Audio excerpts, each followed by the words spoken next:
Emily's entire body went rigid. "Don't you dare call me that." Daniel chuckled. "Touchy. But let's be clear, I have no interest in your personal theatrics. My concern is the family legacy. And I won't allow you, or Rebecca, to tarnish it with your performance." Her father cut in, voice strained. "Daniel says you've been looking into old documents, Emily. Things you shouldn't be digging up." "Things I should be digging up," Emily shot back. "The will. The trust. The money he stole from Rebecca. Dad, he lied to you. He made you believe she abandoned you, but she didn't. She reached out. You never saw it because he intercepted it." A sharp inhale on the other end. Her father's voice wavered. That can't be true." Emily's throat tightened. "I have the letter. With your signature. Rebecca kept it. She never stopped hoping you'd find out." Silence. Then a sound Emily couldn't quite place, her father rising from his chair, maybe, footsteps shifting.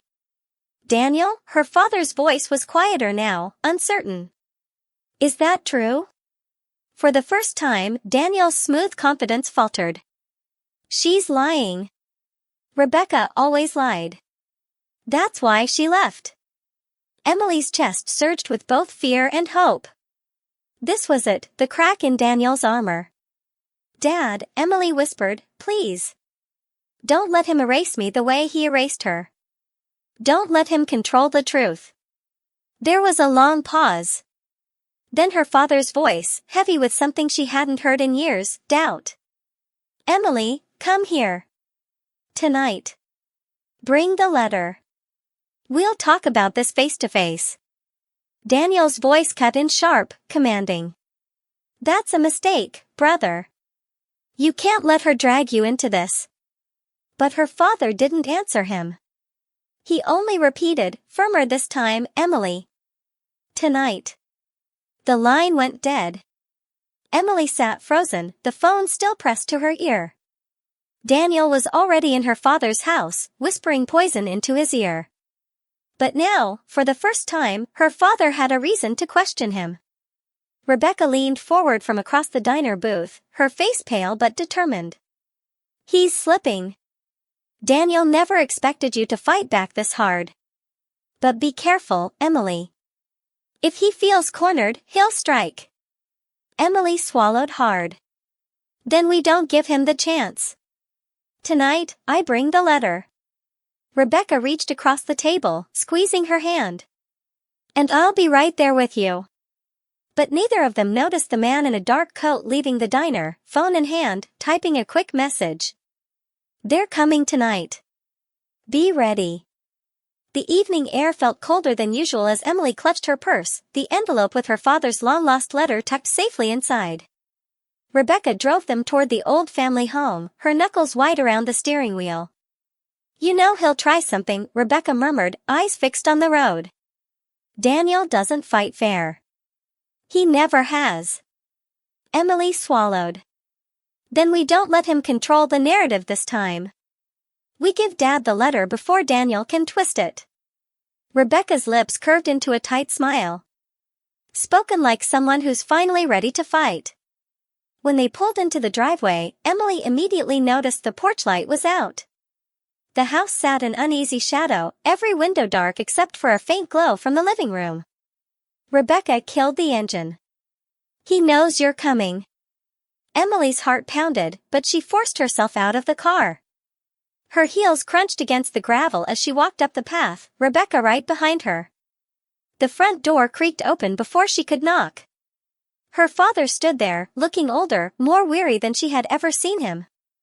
His eyes flickered between her and Rebecca, then over his shoulder, where Daniel's silhouette lingered in the background. "Come in," her father said. His voice was steady, but Emily caught the tension in it. Inside, the living room felt like a stage set for a play that had been rehearsed too many times. Daniel sat in her father's chair, legs crossed, a glass of whiskey in hand, perfectly comfortable. "Ah, the prodigal niece and her little protégé," he sneered. "Come to spin more fairy tales?" Emily ignored him, pulling the envelope from her purse. She turned to her father. "Dad, this is yours. Proof Rebecca never abandoned you." Her father hesitated, but reached for it. Daniel's eyes narrowed. "You really think a piece of paper proves anything?" Daniel said smoothly. "Forgery is easy. Lies are easier. They've been plotting this for years, don't you see?" Emily's pulse roared in her ears. "Read it, Dad. Just read it." Her father unfolded the letter with trembling hands. Silence stretched as his eyes scanned the words, the signature at the bottom unmistakably his own. His jaw tightened, his throat working. Rebecca's voice was quiet but firm. "I never left you, brother. You were the only one who showed me kindness. He took that away from both of us."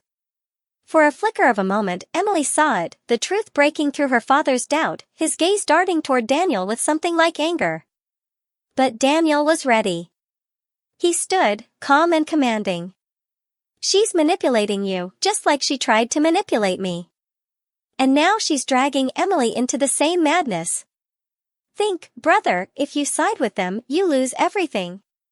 The family trust, the businesses, the respect. Do you really want to throw it all away for this?" His hand cut through the air toward Emily like a blade. Emily's breath caught, but before she could answer, her father spoke, low, rough, uncertain. "I want the truth." Daniel's expression darkened. The mask of charm cracked, just slightly. "The truth," he repeated, his voice tight. "The truth is dangerous. And once it's out, there's no going back." Rebecca stepped forward, her voice steady. "Then maybe it's time the truth finally came out." The room went silent. And then the sound of tires screeching outside shattered it. Headlights flared through the curtains. Another car had pulled up.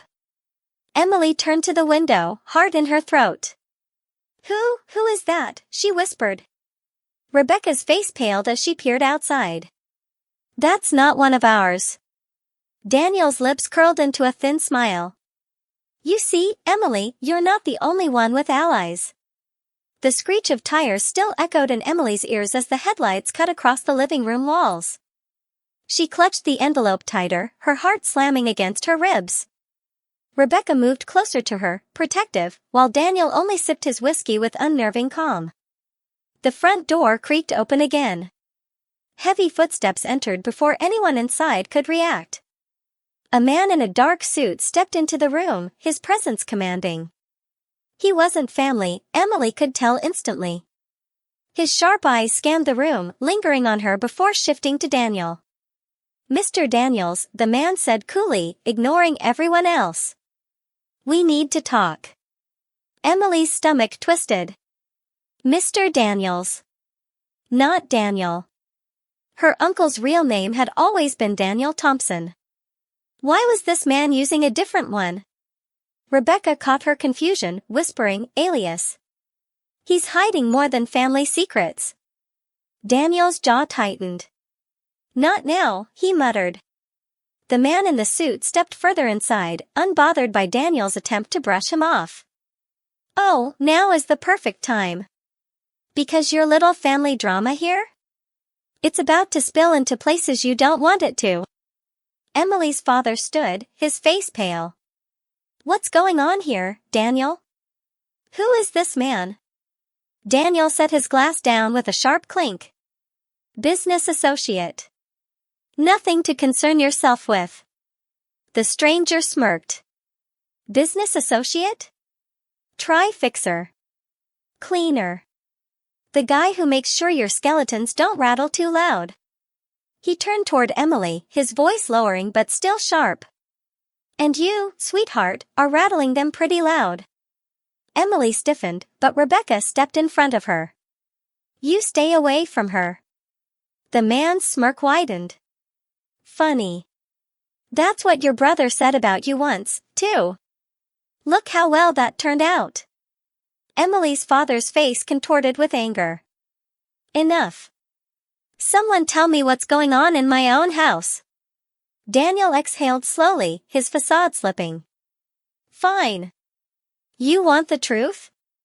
I've been working to protect what's ours, our name, our money, our standing. And sometimes that means unconventional partnerships. Emily's chest burned. Partnerships with men who stalk your own family? She pulled the envelope from her purse and held it up. This letter proves what you did to Rebecca. And now you're trying to do the same thing to me. The man in the suit chuckled. Oh, darling, paper won't save you. People believe what they want to believe. And Daniel here? He's very good at telling them what to want. Rebecca's eyes blazed. Not anymore. Not with both of us standing here. Not with the truth finally out. Daniel's smile vanished, his mask gone. If you think anyone will listen to you, you're more naive than I thought. The moment this leaves this house, I'll bury it, just like I buried Rebecca's truth. Emily met his stare, her voice firm and unshaking. Then you'll have to bury me, too. Because I won't disappear. The room fell into heavy silence. Her father's face was ashen, his hands shaking. For years, he had been caught between loyalty and silence. Now, forced to see the monster his brother had become, something in his expression shifted. Finally, he turned to Emily. His voice cracked but carried weight. She stays. She's my daughter. And I won't let you erase her. Daniel's expression darkened like a storm cloud. The man in the suit muttered under his breath, well, that complicates things. Emily's father stepped forward, planting himself between Emily and Daniel. Get out of my house. Both of you. But Daniel didn't move. He only leaned back slightly, his smile returning, cruel and calculated. You think this ends here? He hissed. You've just lit a fire you can't put out. The door slammed behind Daniel and the suited stranger, leaving the house in tense silence. Emily's father stood rigid, one hand braced on the wall as though steadying himself against the weight of years he could no longer ignore. Rebecca gently touched his arm. You did the right thing tonight. He shook his head. Did I? Or did I just paint a target on this house? Emily's pulse was still racing. The look Daniel had given her before leaving wasn't just anger, it was a promise. This isn't over. Rebecca spoke with quiet urgency. He won't stop now. He'll spin this into something ugly. He'll smear Emily, twist the story, make her the villain. Just like he did with me. Emily felt her throat tighten. Then we get ahead of him. We go public before he can. We show the letter. We tell the truth. Her father turned, his eyes haunted. You don't know him like I do. Daniel has connections, judges, business partners, people in the press who owe him favors. He'll make you look like a liar before you can even open your mouth. Emily met his gaze, steady. Then we find people who won't be silenced. Rebecca nodded firmly. I still have contacts. People who believed me back then, even when they were too afraid to say so. And now with Emily, we have more proof, more reason for them to finally speak up. Her father rubbed his temples. If you go through with this, there's no undoing it. No going back to quiet lives. Emily's chest ached, but she straightened her shoulders. I don't want to go back. I've been hiding my whole life. I'm done. Rebecca squeezed her hand, pride shining in her tired eyes.